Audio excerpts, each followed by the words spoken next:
అందరికీ నమస్కారం. నేను మీ సులోచన సంపంగి. Welcome to my channel. ఈరోజు ఒక టేస్టీ బ్రేక్ఫాస్ట్ అలాగే స్నాక్, ఈ రెండు విధాలుగా కూడా మనం యూజ్ చేసుకోవచ్చు. చక్కగా బ్రేక్ఫాస్ట్ లాగా తినొచ్చు, అలాగే స్నాక్ లాగా కూడా తినొచ్చు. పిల్లలు ఇప్పుడు ఇంట్లోనే ఉన్నారు కదండి, హాలిడేస్, సమ్మర్ హాలిడేస్. మనకు కూడా సాయంత్రం ఈవినింగ్ టైంలో కాఫీ తీసుకునే ముందు చక్కగా ఈ స్నాక్ని ఎంజాయ్ చేయొచ్చు. చాలా ఈజీగా తయారు చేసుకోవచ్చు, అలాగే సూపర్ టేస్టీగా ఉంటుంది. మరి ప్రాసెస్ ఏంటో చూసేద్దామా. ఒక కప్పు రాజ్మా గింజల్ని తీసుకున్నాను నేను. ఇవి న్యూట్రిషన్ పరంగా ఎంతో మంచివి, మనకందరికీ తెలిసిన విషయమే. వీటిని వాష్ చేసుకొని నైట్ నానబెట్టేసుకోవాలి.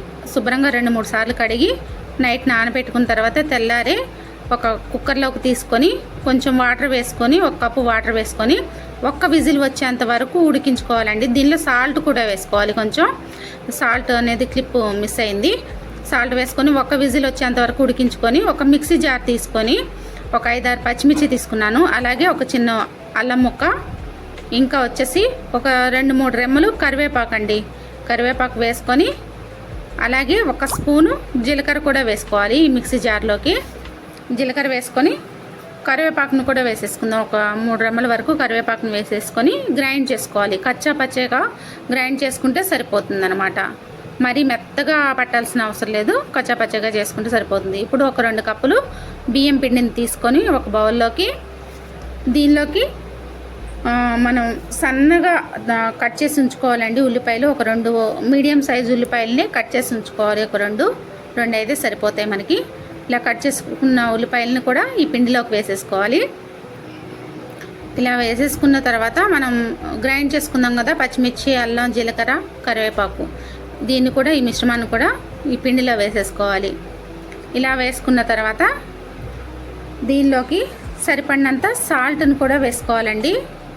ఈ పిండికి సరిపడినంత సాల్ట్ని కూడా వేసుకోవాలి. నేను 2 స్పూన్లు వేసుకున్నాను. నానబెట్టుకున్న పెసరపప్పు అండి, ఇది ఉడికించలేదు, ఓన్లీ నానబెట్టాను అంతే. ఈ పెసరపప్పును కూడా కొంచెం తీసుకుంటున్నాను నేను.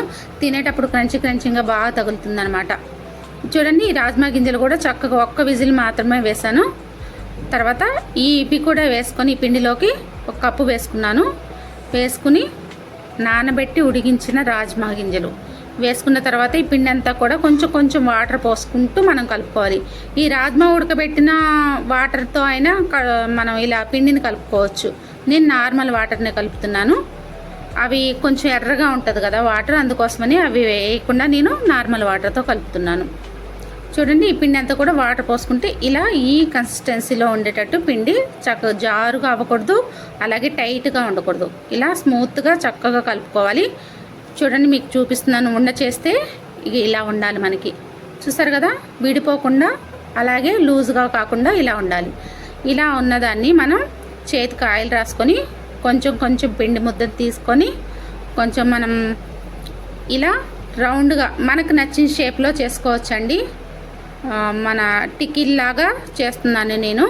ఇలా చేసుకొని చక్కగా అదుముకొని అరచేతిలో రౌండ్ చుట్టూ కూడా మంచిగా క్రాక్లు ఏమి లేకుండా అలా చేసుకోవాలన్నమాట. అన్నిటినీ ఇలా రౌండ్స్గా చేసుకోవచ్చు, వెడల్పుగా చేసుకోవచ్చు. ఇట్లా వీడియోలు చూపించినట్టు మనకు నచ్చిన షేప్లో చేసుకోవచ్చు. కానీ ఈ షేప్లో చేస్తేనే బాగుంటాయి, మనకు గారెల్లాగా, వడల్లాగా, చక్కగా మనం ఎలా అనుకుంటే అలా చాలా బాగుంటాయి. చూడండి, ఇప్పుడు ఆయిల్ పెట్టేసి ఉంచాను నేను స్టవ్ మీద. ఆయిల్ వేడైంది కదా, ఈ ఆయిల్ వేడయ్యాక దీనిలోకి మనం వేసేసుకుందామండి. షాడో ఫ్రై కూడా చేసుకోవచ్చు ఇది, కానీ నేను ఆయిల్లోనే ఫ్రై చేస్తున్నాను. చాలా బాగుంటుంది అనమాట. ఆయిల్లో ఫ్రై చేస్తే మనకు కొంచెం క్రిస్పీగా తినేటప్పుడు బాగా తగులుతూ ఉంటాయి. ఈ పప్పులు కూడా మంచిగా వేగి నూనెలో చాలా బాగుంటుంది. పిల్లలు చక్కగా ఆడుతూ పాడుతూ అటు ఇటు తిరుగుతూ తినేస్తారు. దానికోసం చక్కగా మనం 5 నిమిషాల్లో ప్రిపేర్ చేసి పెట్టేయచ్చండి. 5 నుంచి 10 నిమిషాల లోపే పడుతుంది మనకి. ఇలా వేసేసుకొని చక్కగా ఒక్కొక్కటి వేసుకొని మంచిగా వేగనిద్దామండి. మీడియం ఫ్లేమ్లో పెట్టేసి మనం వీటిని చక్కగా వేయించేసుకుందాం. చూడండి, పైనంతా క్రంచీగా ఉంటుంది, లోపల కొంచెం స్మూత్గా ఉంటుంది అన్నమాట.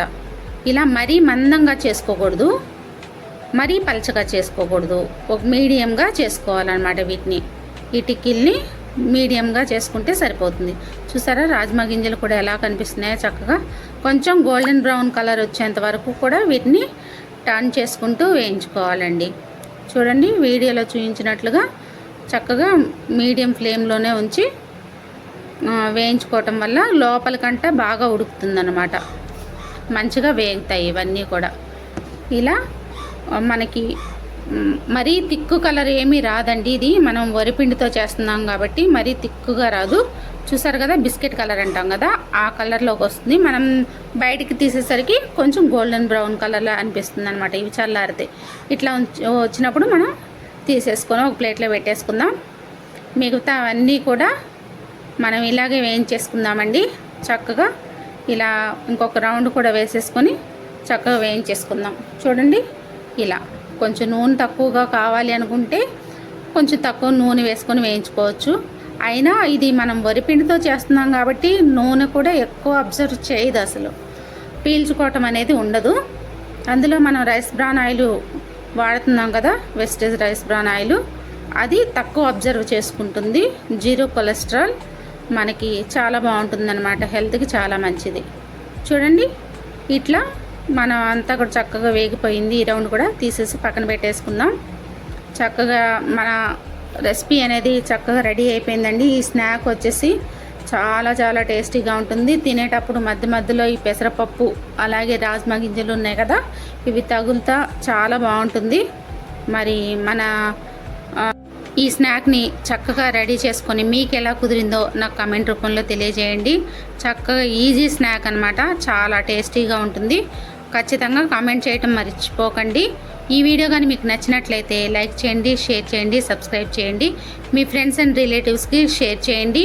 ఈ వీడియోస్ మీ ఇంతగా ఆదరిస్తున్న మీ అందరికి కూడా ధన్యవాదాలు. ఇప్పటివరకు సబ్స్క్రైబ్ చేసుకున్న మా సబ్స్క్రైబర్స్ అందరికీ కూడా పేరు పేరున ధన్యవాదాలు.